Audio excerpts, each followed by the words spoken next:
I only pray you never leave me behind, because good music can be so hard to find. I take your hand and holding closer to mine. That love was dead, but now you changed my mind.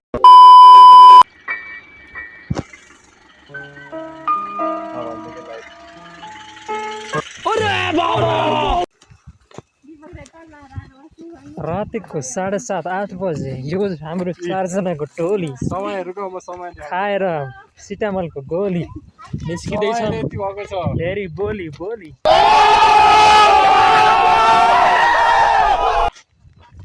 धन्यवाद। यो भनेको दशैंको बेलामा हामी चाहिँ घुम्न जाँदैछौँ हामी।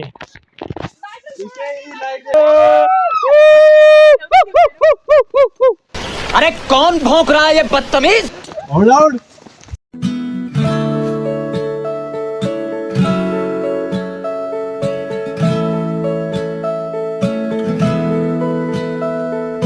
दुईटा अगाडि हिँडिरहन् दुईटा सिनियरहरू। हम जब कमाएंगे जरूर पैसा बचाएंगे और जरूर घूमेंगे। फिलहाल के लिए जय नेपाल। जय नेपाल। जय नेपाल भन्ने जय नेपाल। गाइस देखो ना गाइस, देखो ना गाइस, देखो ना क्या है ये गाइस, देखो ना गाइस। अब भन्नु पर्दा मौसम एकदम कुल छ, घाम लागेको छैन।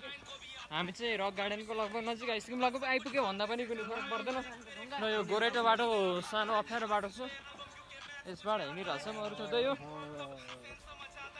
गाना बजिरहेछ, कोही अगाडि गइरहेछन्, कोही पछाडि आइरहेछन्। जो अब पुगिसक्यो। ल कराची में लोग अपनों में, भाई साहब सामने से जाए। कराची में लोग अपनों में, अरे भाई आगे देख के चल। कराची में लोग अपनों में ईद मनाने के लिए, अरे भाई क्या करा इधर से आजा। कराची में लोग अपनों में ईद मनाने के लिए आ रहे हैं। मैं 4 नवाब। कराची से ईद मनाने कराची से लोग अपनों में ईद मनाने के लिए अंदरून मुल्क जा रहे हैं। कैमरामैन इस्माइल। एडिट करके तूने मेरा मीम बना दिया, मेहनत करके तेरे भाई ने पूरा ड्रीम बना दिया। अब पिक्चर या सड़कों पे सीन बना दिया। खुद का टाइम लिया मैंने, सबसे बना गाना दिया। लोग अपनों में ईद बनाने के लिए आ रहे हैं। मैं 4 नवाब। एडिट करके तूने मेरा मीम बना दिया, मेहनत करके तेरे भाई ने पूरा ड्रीम बना दिया। अब पिक्चर या सड़कों पे सीन बना दिया। मैंने सबसे बड़ा गाना दिया। सबसे पहले ड्रग्स देखा, टिफिन बक्स से पहले वहाँ ड्रग्स देखा। धेरै त हिँडेन तर लगभग 45 मिनट 1 घन्टा नै भनौँ। 1 घन्टा हिँडेपछि फाइनल आयौँ। पछाडि ग्याङहरू पनि आयो।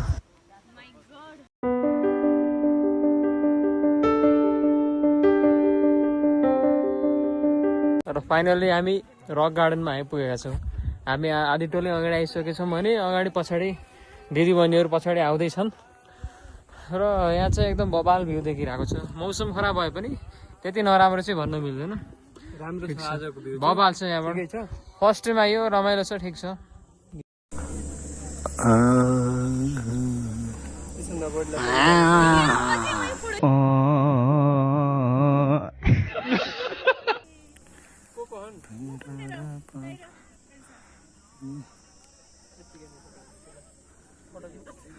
बाख्रा चरिरहने बाख्रा वहाँ जो जुम गरेर पछि क्यामेरा मुकुन्दारे रहेछ खै हो ए मेरा टुरिस्टहरु उद्याहान्दी हुन्छ भन्छ जुम मेरो मोबाइल ह्याङ हुन्छ।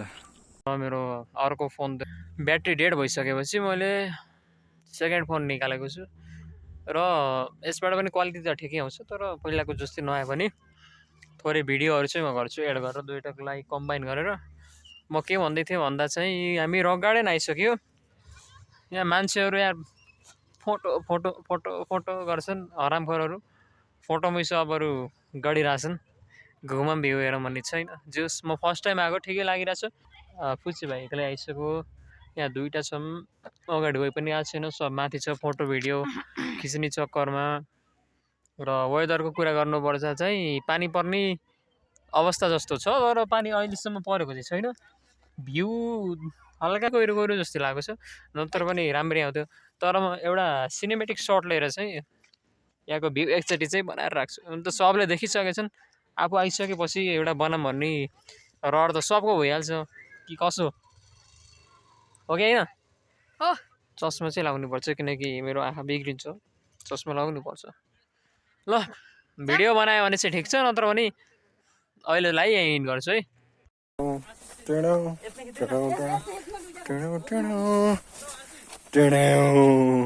No, no, no, no.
So, thank everybody for watching this vlog till the end.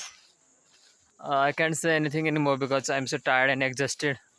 So, see you in the next vlog. I will continue to share my journeys and moments if I will capture.